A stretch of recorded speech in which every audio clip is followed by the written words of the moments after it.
Alright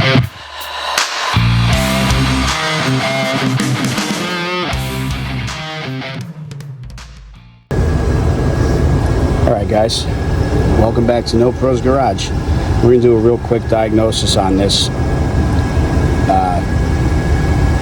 2016 Jeep Compass. Now I already did it, so I know it's wrong. It took me about 5 minutes, but I wanted to show you a tool and show you what you can do to check this out. So the customer complaint is this thing has a coolant leak. It was at another shop, and these pockets in here on the air intake, you might be able to see it way down in here, they're all full of cooling. So the shop diagnosed the air intake is leaking. So customer brought it to me, and I decided I'll take a look. There was coolant puddled everywhere on it, so I decided I'll take a look. So I hooked up my pressure tester. First thing I did was I put a block tester in for to check for a bad head gasket or a crack in a block or something like that. That checked out good. If you don't know what that is, I'll leave a link in the description for the tube and liquid that it comes with, and it's basically just a chemical that you put it in place of this in your radiator cap.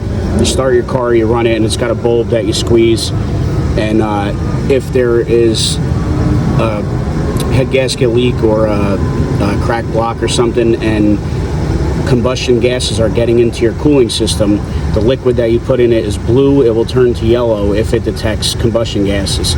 If it doesn't and you don't have a head gasket leak, the liquid will stay blue. So in place of that, I did that, and the head gasket checked out good. So now I got on my tester here. So what that is, I have a couple different styles. I have this pneumatic one, which is great, I'll show you, and I have this hand pump one. The hand pump one works great. You can get these from Harbor Freight or online or whatever. The only problem with the hand pump one is if you have a really big leak, they won't build any pressure at all, and sometimes they can be tough to find. I like these pneumatic ones because you can set the pressure here with the regulator, and you turn that handle and the air will turn on. Now I'm not going to focus too much on this gauge. This is your adjustment for your pressure. Set it before you hook it up to the car so you don't get a blast of air that the cooling system can't handle. Set it before you put it on the car. This one takes 16 pounds, so I have this set to 16 pounds. So what we're going to do is we're going to focus on the back of the radiator hose here, and I'm going to turn on the air while we're checking this out.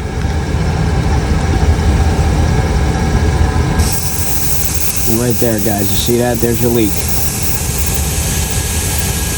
Right in here. So it's coming from this hose right here, and the T itself is also cracked.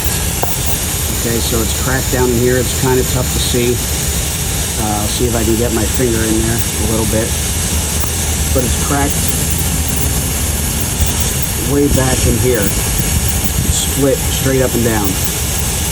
So you got multiple leaks on this T coming in, and that's the diagnosis here. When, in fact, if you listen carefully, I'll try and be quiet.